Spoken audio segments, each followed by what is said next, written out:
Everyone is talking about the fact that the Duke and Duchess of Sussex are expecting their first child in spring 2019. This is an exciting time for the couple, but it also means Meghan Markle is going to have to learn a whole new set of rules to follow. Today we're talking about the rules royal mothers must obey. Before we begin, make sure to click the subscribe button for more videos from the taco. Now let's start talking about those royal rules. Announcement.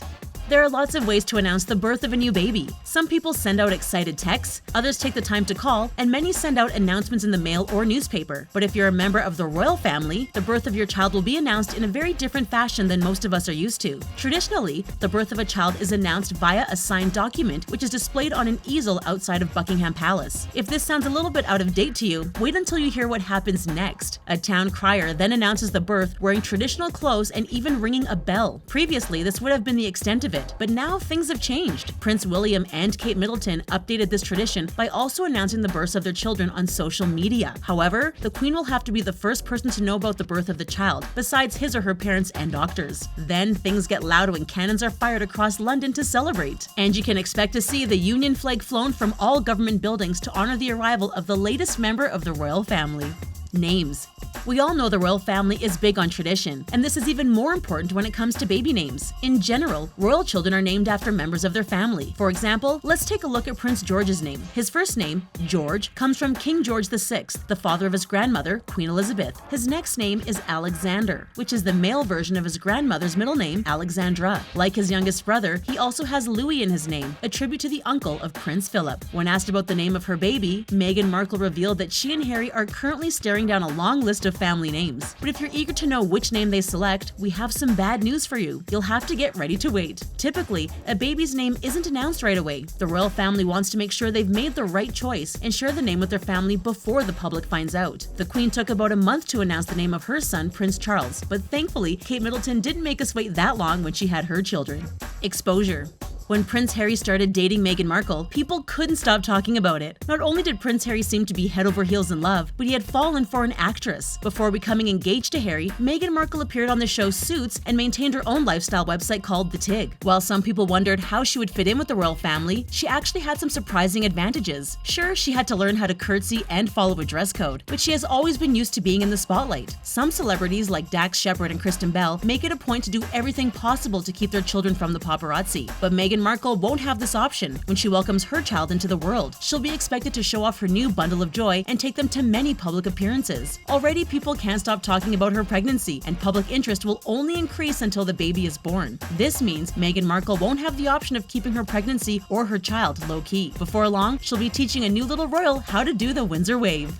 Manners. Most parents believe an important aspect of raising their children is teaching them to have good manners. But the criteria is even harsher when you're a child growing up in the royal family. Your manners are expected to be impeccable at all times. Because these kids make so many public appearances, a public temper tantrum would be the height of embarrassment for their parents. Like all children, royal children need to learn how to say please and thank you. But there are many other things to learn as well. One is the Windsor wave, which is a refined and dignified way to greet others. If Meghan Markle gives birth to a girl, she will be expected to learn how to perform the perfect curtsy. She will need to curtsy whenever the Queen enters the room and to higher-ranking people in the family. Knowing when and how to curtsy is quite complex, and even Meghan Markle has been spotted struggling with knowing when it should be done. Girls in the royal family are expected to sit properly with their legs together and pointed to one side in a position known as the Duchess slant. Education. As you can imagine, members of the royal family don't exactly send their children to public schools. Education is extremely important to members of the royal family, and they can afford the very best for their children. For a long time, it was the custom to hire private tutors who would teach the children in their own homes. This would be done until the children were deemed old enough to head to an exclusive boarding school. The children of Queen Elizabeth all attended Gordonstoun in Scotland, which was notorious for its strict discipline. However, Meghan Markle will have more options when it comes to selecting a school for her child. Modern royal parents tend to be more progressive and now send their children to a wide variety of different schools. While the Duchess of Sussex will be required to send her child to a good school, the term good is more subjective than it once was. When it came time for Prince George to attend preschool, his parents selected an exclusive Montessori school with a tuition of $23,000 per year. The public was surprised when the Duke and Duchess of Sussex chose a different school, Wilcox Nursery, for their daughter, Princess Charlotte. Guests. Rules followed by members of the royal family do tend to be strict, but sometimes they do change. We're guessing Meghan Markle is relieved that the birth of her child won't need to be supervised by an official. It might sound crazy, but this was actually a rule for a long period of time. During the 17th century, King James II and Queen Mary Beatrice welcomed their son, James Stuart, to the world. However, an absurd rumor was started that the newest member of the royal family was actually an imposter. Because of this, it was decided that the Home Secretary would attend the birth of all royal children. This would ensure the royal family wouldn't try to pass off another baby as their own. But thankfully, Meghan Markle won't have to deal with the birth of her child being supervised by a stranger. This tradition ended with the birth of Queen Elizabeth herself back in 1926. While the Home Secretary may not be in attendance, it's expected Meghan Markle will have a large team of doctors and other medical professionals on hand when she gives birth. There was a time when it was unheard of for royal fathers to be on hand for the birth of their children, but this has also gone out of fashion. Dress code.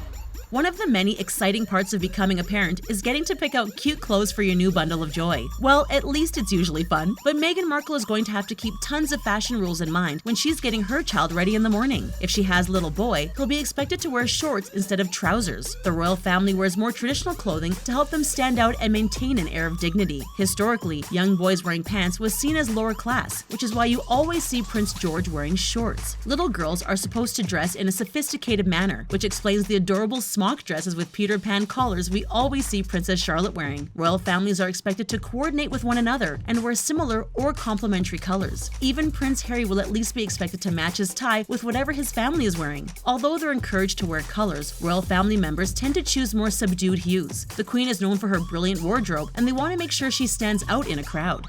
Godparents.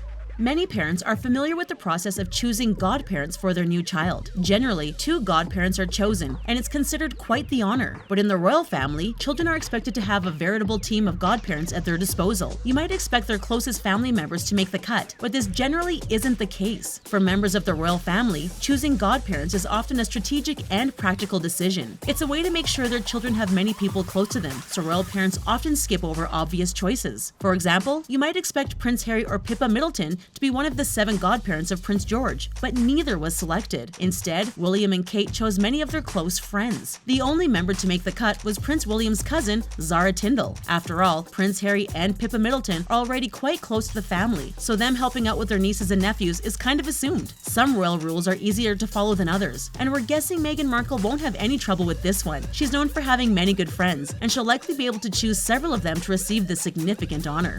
Title.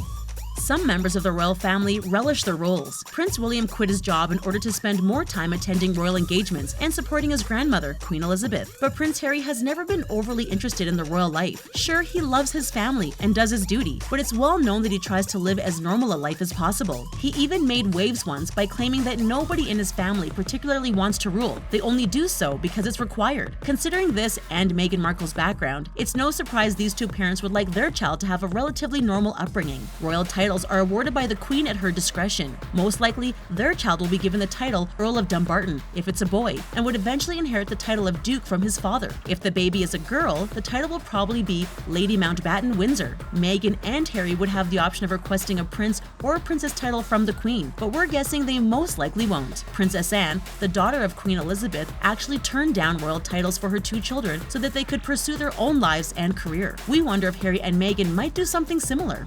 Christening.